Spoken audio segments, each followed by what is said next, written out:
Dr. Paul Dyer. Welcome to a friend of mine that we are starting to develop and push out to help more people. Not just all people always need to be helped, as we all agree, but there's a community out there, and there's an African community out there, a Black community, or a community of color who I feel seems to run away from natural health. And we talked about that. So introduce yourself, and then we'll go from there. Okay. I always have to think, I'm like, how am I going to introduce myself? Well, I'm a woman, and I'm a woman! Okay. Yeah, sure. Okay. We can go from there. Yeah. well, you still got to introduce yourself. Oh, so I introduce myself. Are we recording, or I just do it now and it's Yeah, recording? I'm recording. Oh, okay. So my name is Yolessa Lawrence, and I am a natural health practitioner. My specialty is oriented around detox and consciousness. So I do programs that I like to attach the spiritual word to. Spiritual implying information, meaning we're going to manage our information, manage our spirit. So I have spiritual detox. I do a shamanic training out here in Sedona, and I train people around their intuition and energetic abilities. So the fascinating story is that you're in Sedona. If people don't know where that is in Arizona, and you came from three different places. You came from the northern part of the border to Brooklyn, and then you're in Sedona. So Yeah. you ran away. No. So I think there's a truth to that. I both ran away and then ultimately came back like a boomerang and come back into yourself. I think the first 7 years of my journey, so I was born and raised in Toronto, came down to Brooklyn, where I went to law school. And right after law school, I moved down to Sedona because of what I'm doing now, actually. And I do think in the early days of that, the first 7 years is what I call the early days. I do think I was running, meaning I was using what I was learning to avoid myself, frankly. But I didn't realize I was doing that. And it didn't make what I was doing not valuable. I just had not experienced what it was to actually truthfully just look at myself, as opposed to wanting to get rid of it. This is a desire to get rid of it. And then finally, around in the 7th year, I began to really look. Partly I was sick, so I had to solve that problem. That's where a lot of the programs I do today come from, where in that process of healing myself, I learned a great deal about emotional programming, or rather deprogramming, about how to detox body physiologically, how to solve issues that are both physically, emotionally, and informationally or spiritually related. So let's get right into the African or the Black culture or dark skin culture that seems to not grasp natural health, because not that I think all people need to, it's kind of like, let me put the fact out there. All people need to come to a wholeness of health. That's just a fact. But there's still an abundance of culture, especially when it comes to Black culture, that is not grasping any natural health whatsoever, or it's very few. And we would like to help bring those people with better education so they can do more practice or practical work to move their life into abundance. Like we've talked about, the abundance meaning wealth could be one thing, spirituality could be the other, and then health can be the other.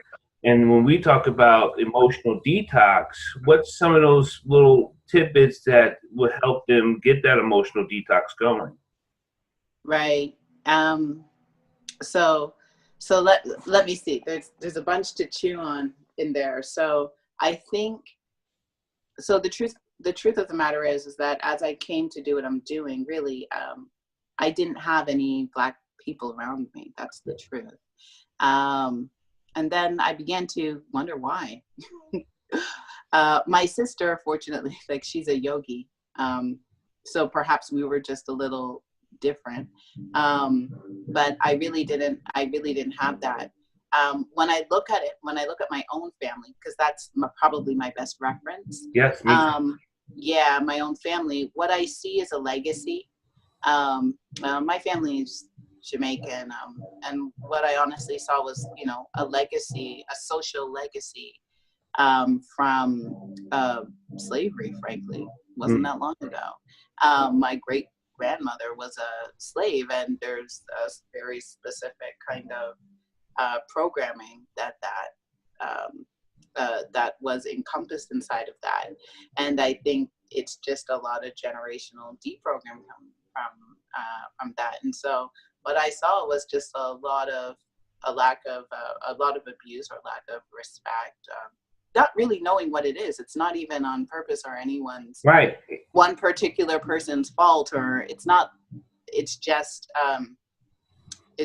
so deeply ingrained, or it's just a habit. It's almost like a genealogical or ancestral wounding or habit that we're coming out of. Yeah. So now when we help with education, when people come, and they'll come, and we'll be there for them, because some of the deprogramming, I know when I'm working with a student or client, is to get them to recognize the programming that's running in the back of their heads and how it's affecting their body. Even on the cellular level, it's affecting their body, and how it's holding on to them like chains, which is...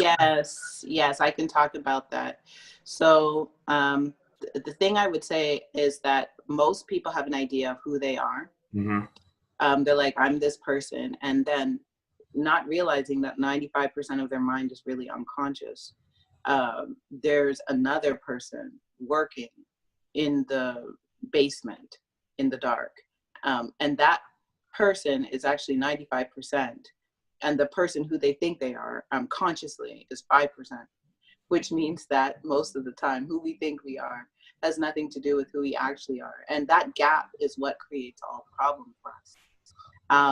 And so in order to close that gap, we have to look at what's really going on. Mm-hmm. We have to turn the lights on in the basement and see, there's this over there, and there's this over there. And you have to map the whole basement. You have to come to know yourself completely. Yes. And coming to know yourself completely is coming to know your own programs, your own habits, how you think, how your neurology works. And there's a scientific aspect, but then there's that aspect, that observer consciousness aspect, where it happens internally, where you're like, I'm doing that thing again.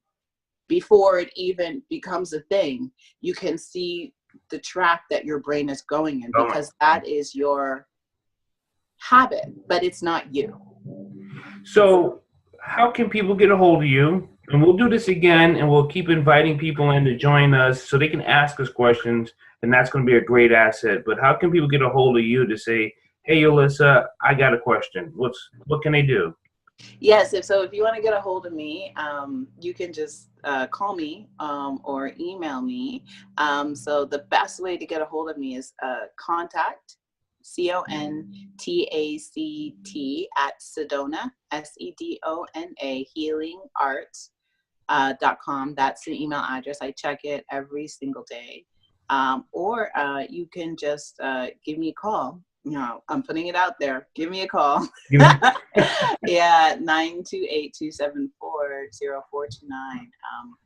And I can share, if I can just talk to you. First of all, that's all if you have questions, I can answer those questions, and we can go from there. Yeah.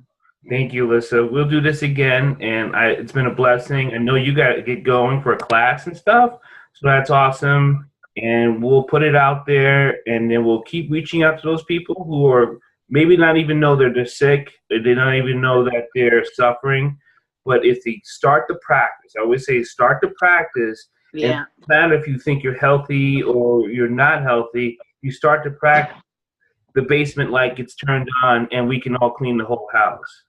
Yes. Let's clean the whole house. Yeah.